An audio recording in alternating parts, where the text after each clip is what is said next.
सोहापुरा नाम के एक छोटे से गांव में, जहां चारों ओर हरियाली से ढकी पहाड़ियां और बहती नदियां थीं, जुम्मन नाम का एक गरीब मगर नेक इंसान रहता था। जुम्मन एक साधारण कुम्हार था जो मिट्टी के बर्तन बनाकर अपना गुजारा करता था। उसकी मेहनत और ईमानदारी की हर कोई सराहना करता था, मगर उसकी किस्मत हमेशा उसके साथ नहीं थी। जुम्मन की एक ही ख्वाहिश थी, अपनी बूढ़ी माँ अमीना के लिए एक बड़ा सा घर बनाना।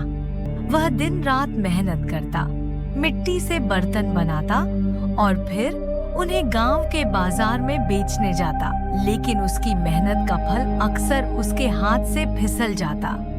कभी बर्तन टूट जाते, कभी बाजार में कोई खरीदार नहीं मिलता।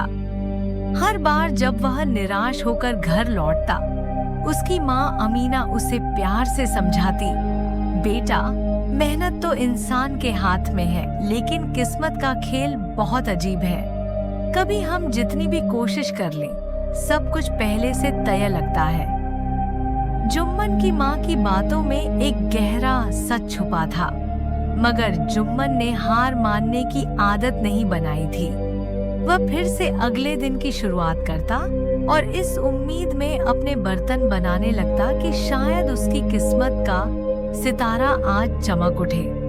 लेकिन किस्मत का खेल यूं ही नहीं खेला जाता, इसमें उतार चढ़ाव हमेशा बने रहते हैं। एक दिन गांव में एक बड़ा मेला लगा। यह मेला साल में एक बार ही होता था और गांव के हर इंसान के लिए यह एक बड़ा अवसर होता था। जुम्मन ने सोचा कि इस बार वह अपनी किस्मत आजमाएगा और मेले में अपने सबसे अच्छे बर्तन लेकर जाएगा। उसने कई रातों तक मेहनत की और बर्तन तैयार किए। उसने यह सोचा था कि इस मेले में वह सारे बर्तन बेचकर अपनी माँ के लिए बड़ा घर बनवा सकेगा। जब वह मेले में पहुंचा, उसकी उम्मीदें और उत्साह चरम पर थे।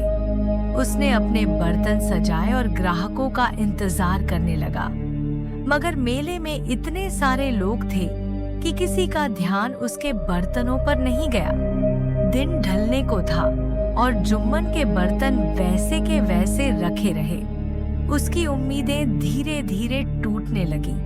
वह मायूस होकर बैठा ही था कि एक अमीर व्यापारी उसकी दुकान पर आया। वह व्यापारी दूर के शहर से आया था और उसने जुम्मन के बर्तनों की खूबसूरती को सराहा। व्यापारी ने जुम्मन से सारे बर्तन खरीदने की इच्छा जताई। जुम्मन की आंखों में खुशी के आंसू थे। उसकी सालों की मेहनत और उम्मीदें जैसे एक ही पल में पूरी हो गईं। व्यापारी ने जुम्मन को उसके बर्तनों की कीमत से भी ज्यादा पैसा दिया और उसे अपनी मदद के लिए शहर बुलाया। जुम्मन का सपना पूरा हो गया था। उसने अपनी माँ के लिए वह बड़ा घर बनवाया जिसका वह सपना देखता था। लेकिन कहानी यहीं खत्म नहीं हुई। जब जुम्मन ने सोचा कि उसकी किस्मत अब बदल गई है, तभी एक दिन व्यापारी का संदेश आया। वह व्यापारी अपने कारोबार में भारी नुकसान झेल रहा था और उसने जुम्मन से मदद मांगी। जुम्मन को समझ में नहीं आया कि क्या करे, क्योंकि वह खुद भी उतना सक्षम नहीं था। मगर उसने सोचा कि जिसने उसकी मदद की, उसकी मदद करना उसका फर्ज है। जुम्मन ने अपने बर्तन बेचकर जो पैसा कमाया था, उसमें से कुछ व्यापारी को दे दिया।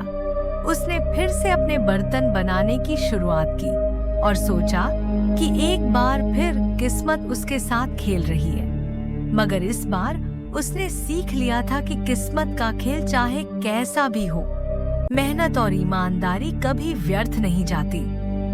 कुछ सालों बाद जुम्मन का नाम पूरे इलाके में मशहूर हो गया। उसके बनाए बर्तन दूर दूर तक बिकने लगे और वह न सिर्फ अपनी माँ के लिए बड़ा घर बना सका, बल्कि गांव के अन्य गरीब लोगों की भी मदद करने लगा। जुम्मन ने सीखा कि किस्मत का खेल हमेशा चलता रहेगा, मगर अगर इंसान अपने काम पर यकीन रखे तो एक दिन किस्मत भी उसके साथ चलने लगती है। निष्कर्ष, किस्मत का खेल कहानी हमें सिखाती है कि चाहे जीवन में कितनी भी कठिनाइयां आईं, मेहनत और ईमानदारी का साथ कभी नहीं छोड़ना चाहिए। किस्मत अपने खेल खेलती है, लेकिन मेहनत ही वह कुंजी है जिससे हम इस खेल में जीत सकते हैं।